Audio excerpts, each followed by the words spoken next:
So muli, ako si Teacher Alex. Bilang panumula, upang masiguro ko na ang lahat ng attention nyo ay nasa akin. Kapag sasabihin ko ang focus, ang iyong itutugon ay everyone focus. Ano ba? Or, focus, Everyone focus. bago natin tatahakin ang ating unang gawain, ano sa palagay nyo ang epekto or influensya ng pamilya sa aspeto ng o sa ang aspeto ng buhay na nakaka-influensya ang family? Yes po. Para sa akin po nakaka-apekto ang pamilya as sila nga yung sinasabi natin first years natin. Mainly yung mga values na natutunan natin ay nagmumula sa kanila. So, base sa iyong sagot, epekto ng isang pamilya ay nasa pagkatao. Sino pa po ang sumagot? Yes, Daki. Nakatulong po ang pamilya bilang pangunahing tagapagpili ko ng pangangailangan sa pagkakas. So, iyong sagot naman ay nakakaliwan sa sarili o sa pagkatao ng isang tao kung saan ang pamilya ay nakakatulong sa pagtulong sa kanya kung sino gano'n ng tao. Ngayon naman, ang ating tatahaking na influensya o epekto ng pamilya ay may kinalaman sa lipunan o sa bayan.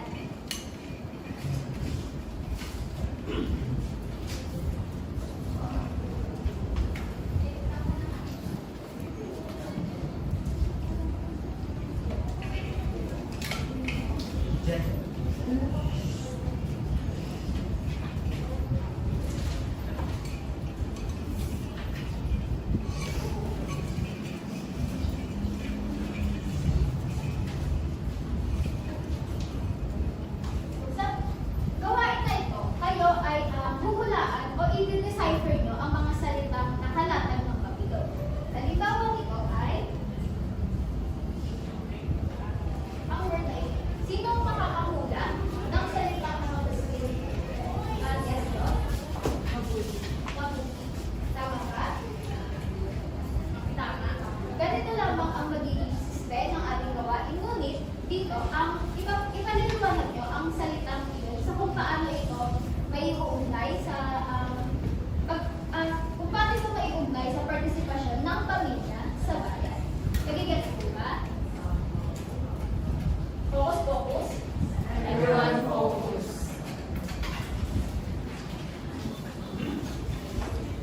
Sa ating unang salita, sino ang may gustong sumagot?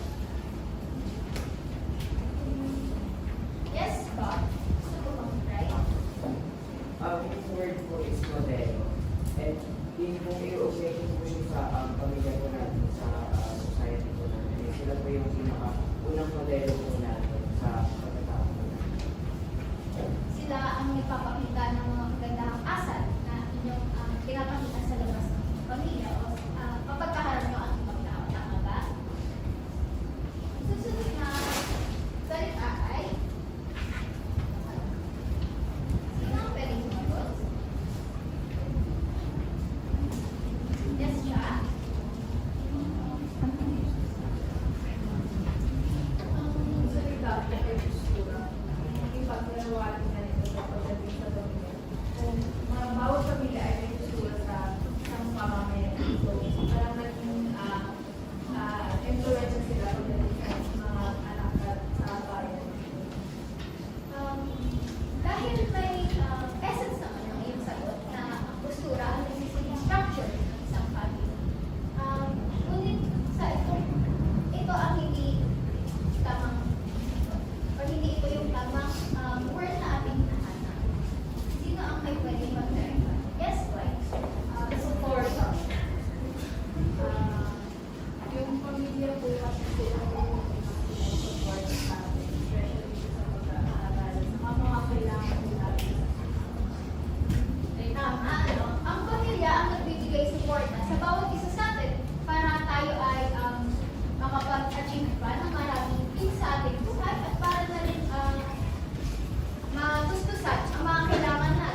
dito, mas nagiging aktibo yung bawat tao na mag-participate sa pagpapabuti ng society o ng bayan na pinagbibilangan nila. Naiintindihan mo ba? Focus, focus. Everyone focus. Ngayon naman tayo ay alin sa mga participation na yan ang nagagawa ng inyong pamilya.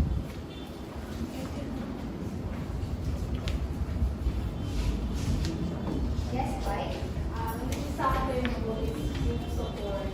Kasi po rin sa pamilya ko, sila po yung nag-support sa pag-aaral. Saka sila yung nag-support sa pagkain. Sa tingin mo, bakit ayun ang napili nilang paraan? O ayun yung napili nilang gawain? Kasi po, sa trabaho ko po padulong na lang po yung support. So, ang pagsusumikap nila sa pagtatrabaho ay binibigay sa iyo para masuportahan ka sa kung anong pangarap or sa kung anong gusto mong aralin sa buhay. Sino pa po? Yes, Bob? Sa akin naman po is yung pagtuturo kasi yung mga kaalaman and yung personalidad ko po ngayon is natutunan ko po yung mga sa pagtuturo. May ideya ka ba kung bakit ayun ang napiling gawain na gusto ipakita or ang partisipasyon ng iyong pamilya? Kasi po ang responsibilidad po nila ng tulong po tayo ng mga Tama, ano? Dahil mga tinuturo ng isang pamilya ay dapat pinaliliwanag din sa kanilang anak kung bakit ito yung tinuturo para magkaroon ng kaalaman yung isang tao sa kung ano, kung para saan ba yung ginagawa ng kabutihan. Ayun naman sa ating susunod na gawain.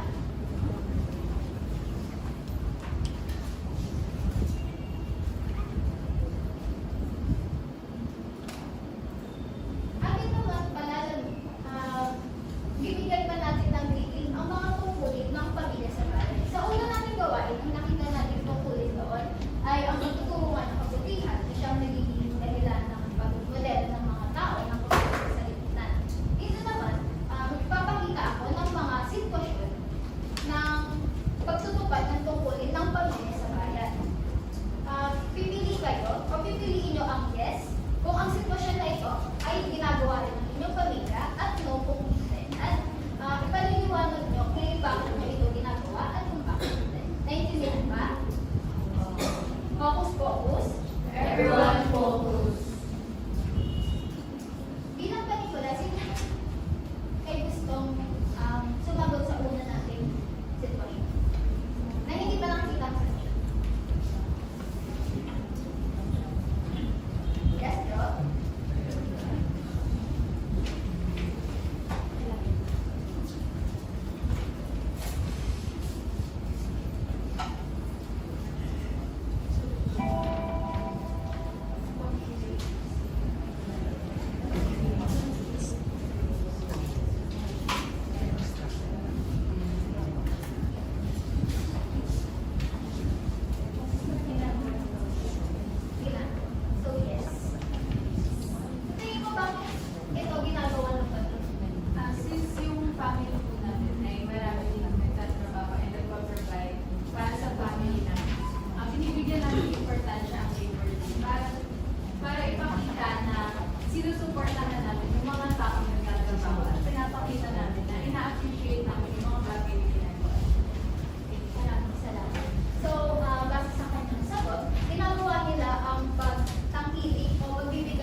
laging tutulungan ng pamilya ni Joyce sa pagkakanda ng mga emergency sa natin. Kapanatili ako, kaligtasan naman ng pamilya at mga ako mas paligid. Yes po, siyempre na yun, tama ko ng heart. Yung pamilya ko na namin emergency para just in case na ano mangyari, may kasal pa kami. Magandang naging sagot dahil ito ay currently na nangyayari sa ating bayan, diba? Sa mga nangyaring earthquake at sa mga storms na bumapasok sa ating bansa. So, dito ba may talbas? Para sa ating pang-apat, why gusto mo bang i-try sa bato? Ang sagot ko po dyan ay no. Bakit no? Kasi po, pag ginagawa po kasi namin yan sa bahay, lagi ko kasi ako rin naman po. Ayun ang malungkot, ano? Dahil sa pagkakaiba ng opinion o sa pagkakaiba ng mga dahilan ng pagboto or support sa isang kandidato, doon magkakaroon ng tension sa pagitan ng isang pamilya. Pero meron pa dito ang sagot ay yes na ginagawa nila ito sa kanilang tahanan. Yes ba? Kami naman po is yes. Tayo naman po at pakilala. Mahalaga pa rin po na kailangan po nila yung impormasyon, lalo na po sa social media, mga nalala. So, mahalaga rin po yun. I-update natin sila. Pinapahayag ko na hindi natin sa kanila. So, at i-manage na po rin. Tama, ano? Dahil magsisiguro na respeto pa rin ang nananaig sa isang pamilya no matter what they are discussing about ay importante since ang pagkakaroon ng respeto sa tuwing makipag-discussion ka ay magiging daan para sa isang mas malinaw at mas malinaw at mas maayos na usapan at hindi lang dahil gusto mong targetin personally yung tao, gusto mo lang ipakita yung side mo at kung ano yung paniniwala about sa isang topic. And for the last question, siya, sino ba ko try? Nakasanayan na ng pamilya lupa, umuwi sila po sa mga pinag-drive upang makarating malinis at maaliwalas sa mga pagpupulong lugar sa kanilang bahay. Ang sagot ko po ay no. Kasi sa family namin, or so, kanya-kanya yung nangyayari. So, nag-focus kami talaga sa family na kung yung pangyayan ng family. So, yung pag-iisip ko, dahil naman sa pag-iisip sa barangay namin is may kumbaga tinatawag na kumbaga sila po yung nalulungkot. So, base sa sitwasyon nila siya, hindi nila masyadong nasasagawa ang cleanup drive dahil na meron silang kanya-kanya responsibilidad sa iba-ibang aspeto other than ang pag-keep na malinis ang kanilang lugar. Sino dito ang may yes na sagot?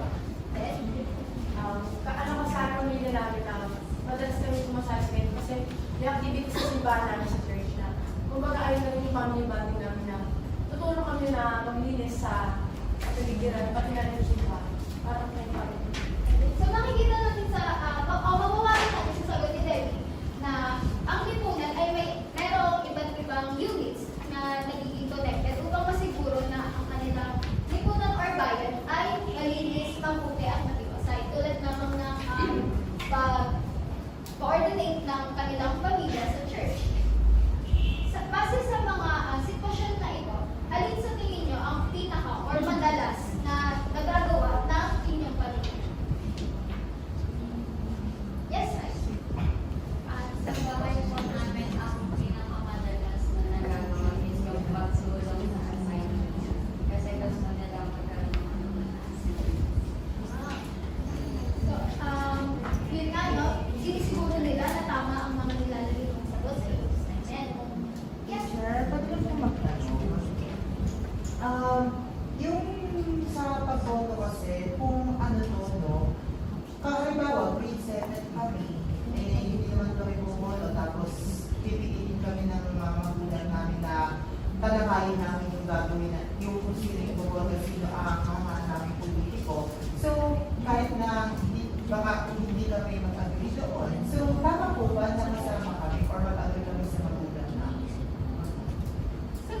sitwasyon, tama na maging bahagi kayo.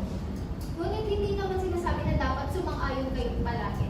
Dahil kaya nga kayo hinihikayat na mag-research pa o alamin pa yung mga bagay na tungkol dun sa isang kandidato. Dito, nabibigyan kayong kaalaman sa credentials ng isang tao. Kaya kung sa tingin nyo, tama or ayon sa paniniwala nyo, ang credentials ng isang tao, maaaring siya ang suportahan na taliwas sa sinusuportahan ng iyong kamag-anak or ng iyong pamilya. Balik tayo sa ating katanungan kanina. Sino ba dito ang may sitwasyon na ginagawa rin ng kanilang pamilya?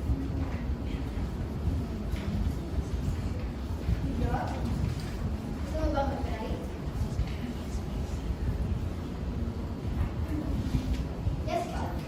Yung sa amin naman po is yung sa paghahanda nito para po sa mga pagdating sa kanaso po. Mahalaga po na hindi naman po tayo lagi magkakasama sa bahay. Yung iba po yung mga magulungan natin at sa bawat sila. So, mahalaga din po natin na turuan nila tayo ng mga pagdating po para po sa business. Alam po natin yung dapat kaya po. Tama, no? Dahil ang paghahanda ay pwede naman siya gawin ng isang tao, individual. At dapat lang na malaman ng isang tao ay kung ano yung mga dapat nilang ihanda o kung ano yung mga kagamitan na kailangan nila sa tuwing kung sakali man na may kalamitan na mangyari.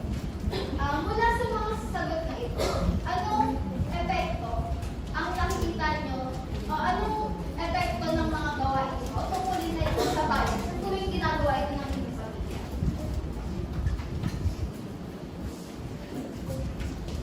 Bye. Gusto mo bang try?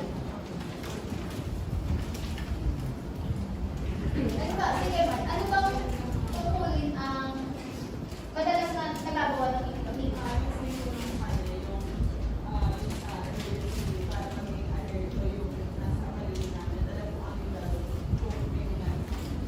Anong epekto nito sa bayan sa tuwing nakikita mo ginagawa ito ng inyong pamilya?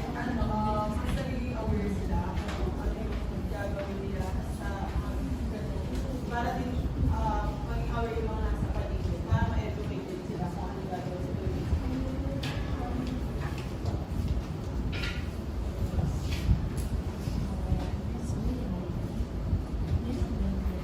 Tama, dahil ang tungkulin na nga ito ay mahalaga siya sa bayan dahil dito nahihikayat o na-influensyahan ang ibang tao na gawin ang mga tungkulin na ginagawa ng iyong pamilya tulad nga ng pagiging handa. Dahil doon, ikakaroon ng ibang tao o ang ibang parte ng society ng awareness na kailangan pa rin nila na maging handa sa bawat sakuna ng pwede natin. Sino ba ang pwedeng sumagot? Bob? Sa mga gawain po na makakatulong po yung pamilya natin na umuubod po ng mga responsable ng mga ngayon. Tulad na lang po dito sa pagsali po sa mga clean-up drive. Kahit hindi naman po natin siya responsibility. Pero yung participation po at pag-uusap po natin is nakakatulong po tayo bilang sa responsable ng mga ngayon.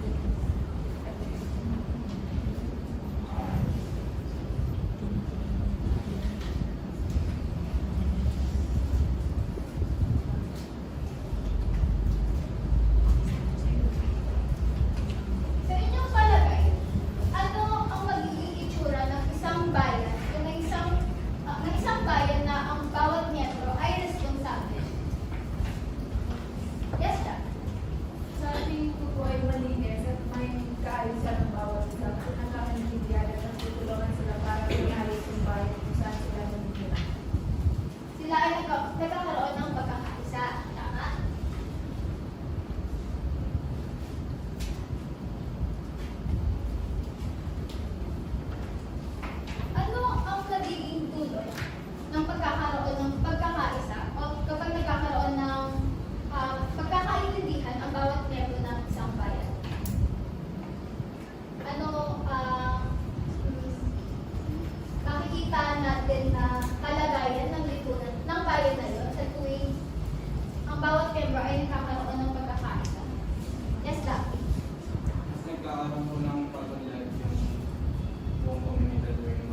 ay nakakapagdudlan or nakakatulong sa build ng isang bayan na matiwasay at mabuti?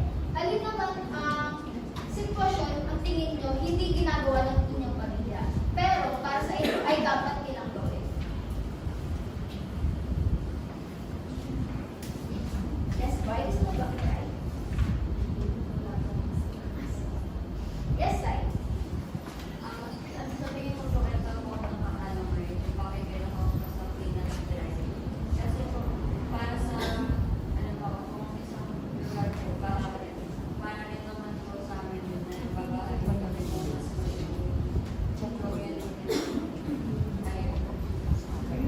Tingin mo dapat gawin niya sa inyong pamilya. So, sa iyong paraan, paano mo ahihikayat yung pamilya mo na ipisahan mo sa gawain? O ganun ang tungkol? Kapag makakakita po ako ng announcement ng CMS, tapos pwede ka or wala namang trabaho sila mga pwede ka silang ayayin. Ay, para makasali ka. Ginagamit mo ang social media sa pagiging maalam. Salamat. Sino pa ang gusto sumagot? Bob? Ito po sa amin po is sa tulad po ng unang larawan sa pagsusulat po sa mga tuwing Labor Day.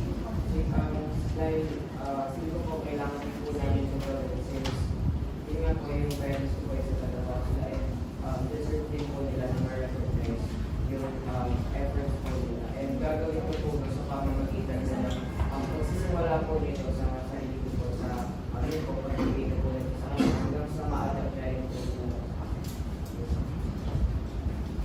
Bilang pagtatapos sa gawain ito, makikita natin ang bawat isa sa atin ay ang pamilya nila ay may kanya-kanyang tungkulin na ginagawa. Depende sa kung anong paniniwala nila na at kung ano yung kakayahan nila na gawin yung tungkulin na ito. Bilang pagpapalagin, ating natatahakin ang iba pang mga paraan na kung paano ba natutupad ng pamilya ang kanilang tungkulin sa bayan. Naintindihan ba?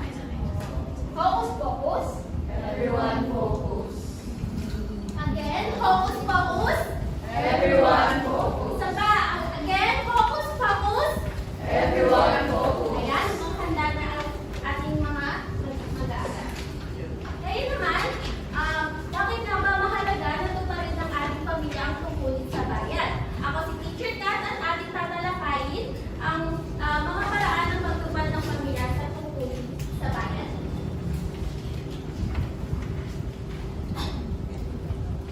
Ang lahat ng inyong makakasagutan kanina ay may kinalaman sa ating tatalakayin ngayon. Actually, nabanggit ko na siya kanina, pero ngayon mas papalalim pa natin tayo ito. Yan. Bago natin simulan ang ating talakayan, maaari bang basahin muna natin ang ating layunin sa ating aaralin ngayon? Wow.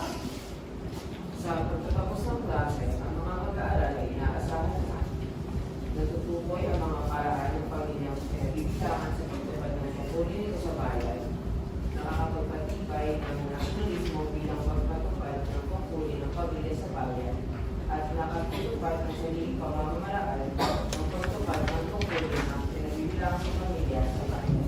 Yan, maraming salamat, Bob. Ngayon naman, sa unang bahagi ng ating pagtatalakay, aalamin natin ano nga ba yung mga paraan ng pagtupad ng pamilya sa tungkulin sa bayan.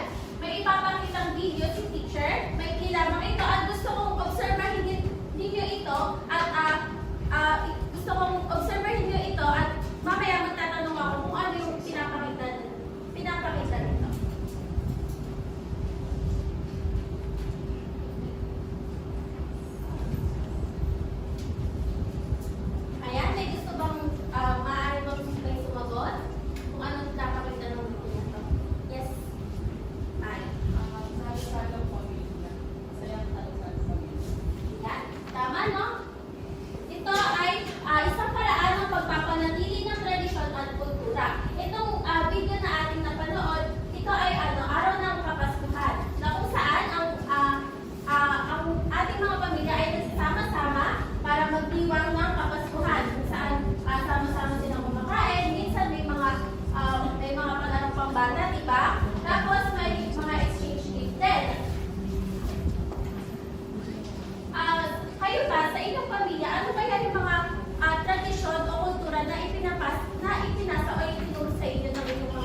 mag-join po sa mga rallies, especially po sa mga naganap po ngayon. Isa po bang example? Oo naman, dahil isa itong paraan ng pagkakaroon ng kamalayan na kung saan hindi lang natin alam, kundi gumagawa tayo ng aksyon na kung saan itong paraan na ito ay nagbibigay ng katiwasayan sa ating bayan. Nasagot ko po ba ang inyong katanungan? Opo. Maraming salamat. Sumunod naman ay kapayapaan. Katulad ng mga nabanggit natin kanina, gaya ng pagkakaisa, ang mga magulang natin, si nanay at si tatay ay nag-aaral, ay nagtatrabaho ng maigi, at kayo mga mag-aaral ay nag-aaral ng mabuti. Ayan ay may malaking dulot iyan sa kapayapaan ng ating bayan. Na kung saan, tinuturuan tayo na maging responsable mamamayan, disiplinado, ay sumusunod sa mga pagsunod sa mga batas. Ito ay nagtutulot ng kapayapaan sa ating bayan. Sumunod naman ay kaunlaran. Ano ang nakapansin niyo sa ating picture sa loob ng letter?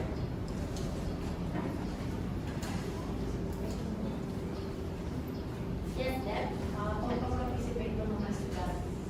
Ayan. Maraming salamat. Ito ay nagpapakita ng, ito ay nagtutulot ng kaunlaran sa ating bayan na kung saan actively tayong nakikilahok, actively tayong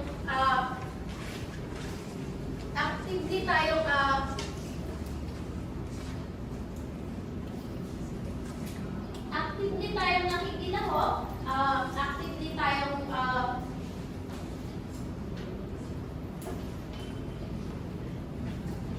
tumutulong sa ating kapwa.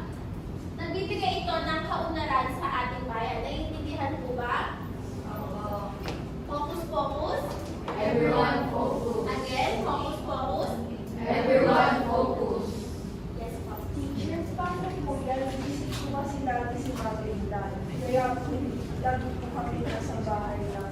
Hindi po kami lumalabas. Paano po namin naman nabalan ito kunin namin sa bayan bilang pamilya? Kung lagi po kami nasa bahay at sila po yung sinabaho lang. Ikaw bilang mamamayan din, pwede mo silang hikayatin or subukan mo silang hikayatin na ay, ma, pwede ba tayong tumulong sa ganito? Kasi nakita ko sa ating barangay na may donation drive. Tapos kapag sinabi nila busy pa sila, baka pwedeng ikaw ang gumawa ng aksyon para makilahok sa donation drive na meron sa inyong barangay. Naintindihan po. Maraming salamat po. Ang panghuli naman ay ang mga sariling paraan ng pagpapalaganap ng nationalismo. Una na rito ang pagpapalaganap ng kahalagahan ng mga pambansang pagdiriwang. Dito ay pinagdiriwang natin ang mga pambansang okasyon tulad ng araw ng mga bayani, ng araw ng pagtitigan, na kung saan binibigyan natin sila ng pagkakakilala o binibigyan natin sila ng pagbibigay respeto sa kanilang mga sakripisyo na ginawa para sa kalayaan ng ating bayan. Sumunod naman ay pagpapalaganap ng kahalagahan ng mga bayani, na kung saan tuwing araw ng mga bayani, kunwari, Bonifacio Day, Rizal Day, dapat ay may sarili tayong paraan para mas malaman pa natin kung ano yung mga sakripisyo na ginawa nila para sa ikabubuti ng ating bayan. Sa inyong paraan, sa inyong sariling paraan, paano nyo ginagawa na paano nyo mas kinikilala ang ating mga bayani?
ba? Focus, focus. Everyone focus. Again, focus, focus. Everyone focus. At ayan ang mga paraan ng paglipad ng pamilya sa tungkulin sa bayan. Naintindihan mo ba ang ating talakayan? Naintindihan mo ba? Kung naiintindihan, dumako naman tayo sa ating gawain. Handa na ba?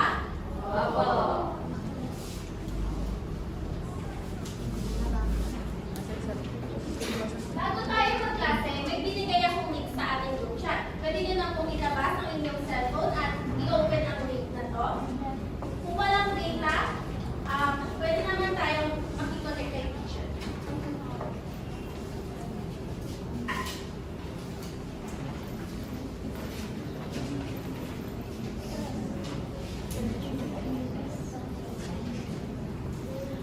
Teacher, hindi ko po mabasa yung nasa panuto. Sandali lang po.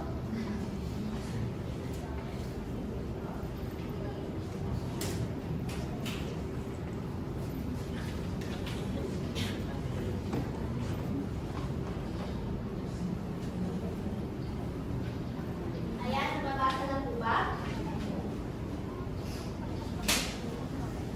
Hindi ba po, teacher, ang wait lang po ng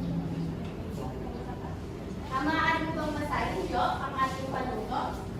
Bilang isang mamamayan, sumulat ng iyong sariling mga pamamaraan upang makatulong sa bayan sa pamamagitan ng pagtunan sa mga itinuturong bahagi ng silid. Siguraduhin na ang bawat sagot ay ipapakita ng malinaw at konkretong ambag na makakabuti sa lipunan. Ayan. Sa bawat bahagi na tinuturo ng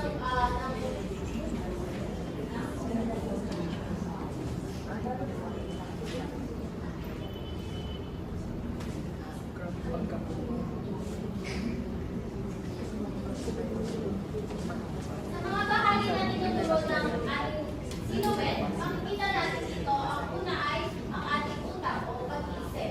Dito naman, pwede kayong maglagay ng mga pananaw o paraan ng pag-iisip na dapat naglayin ng isang mamamayan na sa tingin natin ay makakabuti sa ating bayan. Sa pangalawa naman, ito ay nakatapat sa puso.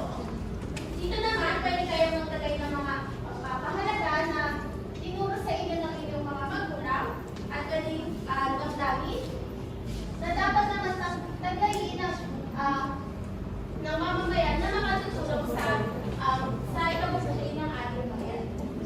Para naman sa ikatlo, kung saan nakatapat dito sa kamay,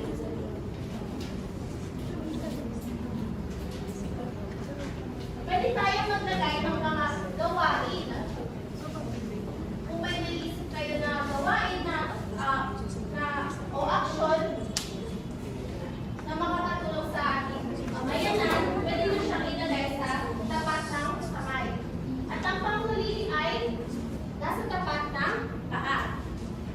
Dito naman, pwede kayong maglagay ng mga pwedeng puntahan na sa tingin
kayo ay nahihirapan na ilagay ito sa inyong mga box, meron na pong sticky notes dito at pwede nyo isulat ito at itapatilyo sa bawat araw.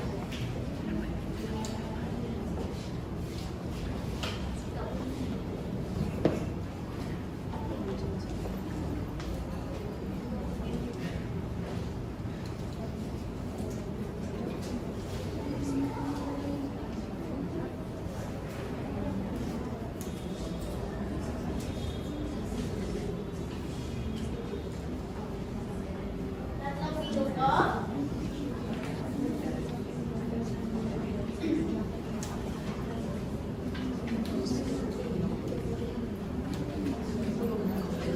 Kapag may nalagay na kayo sa doon, pwede nyo nang itigil dito sa akin.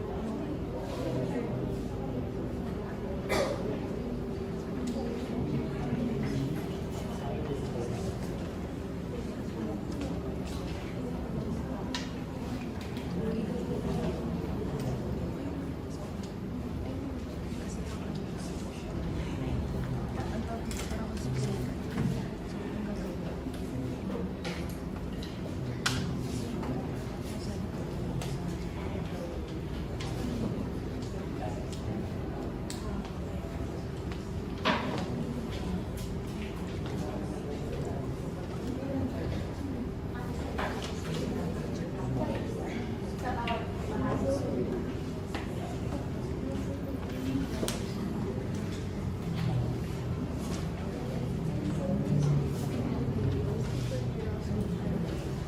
Two minutes.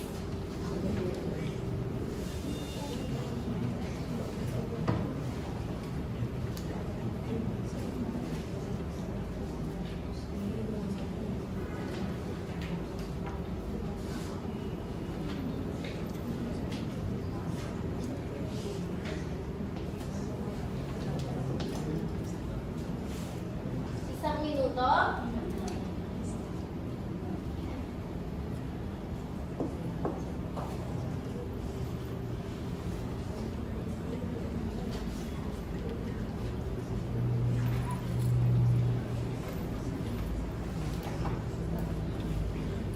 Maaari nyo nang ilagay ito sa ating whiteboard.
Ayan, dito na si Bobby, si Jo,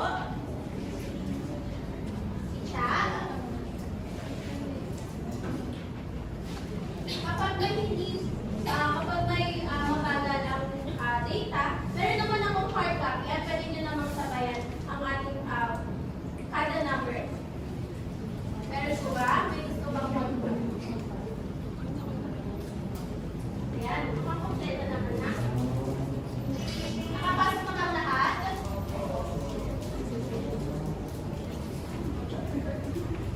Para sa ating unang katanungan,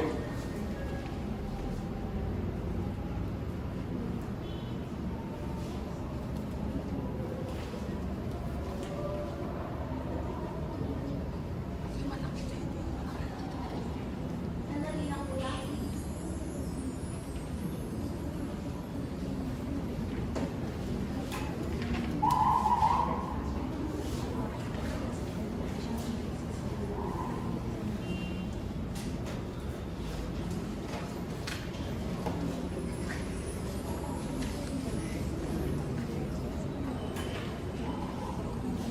Pwede po ba ulitin natin ang pagsabi?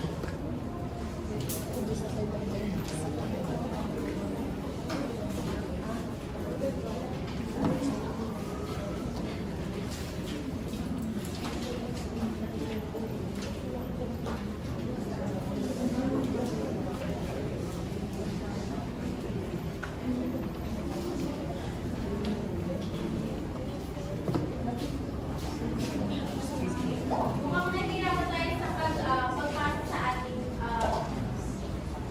link. I-distribute ko na lang itong hard copy. Okay. Pasok na lang po.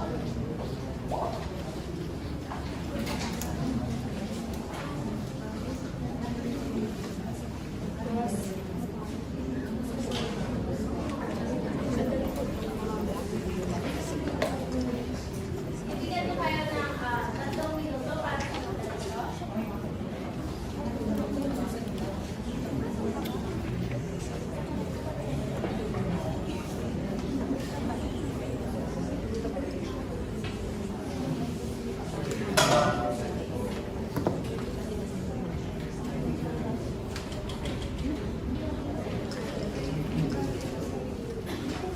Dalawang minuto. 1 minuto.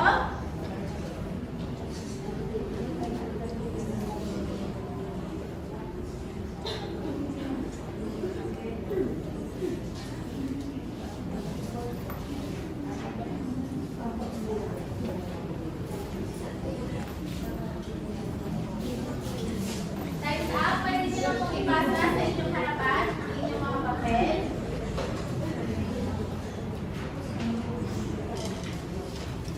Ipasa na po.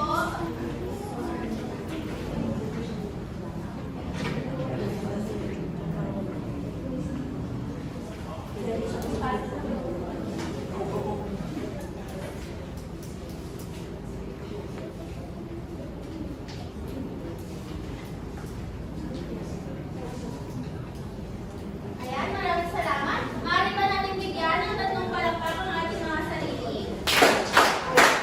Ayan, maraming salamat. Bilang pagtatapos ng ating araw at ng ating talakayin, tayo ay makikisabay sa kanta ng Origin Levels na Pinoy Ako. Lahat ba ay pamilyar sa kantang ito? Dahil lahat ay pamilyar, inaasahan ko na ang bawat isa ay kakanta. Intindihan mo ba? Yes, po.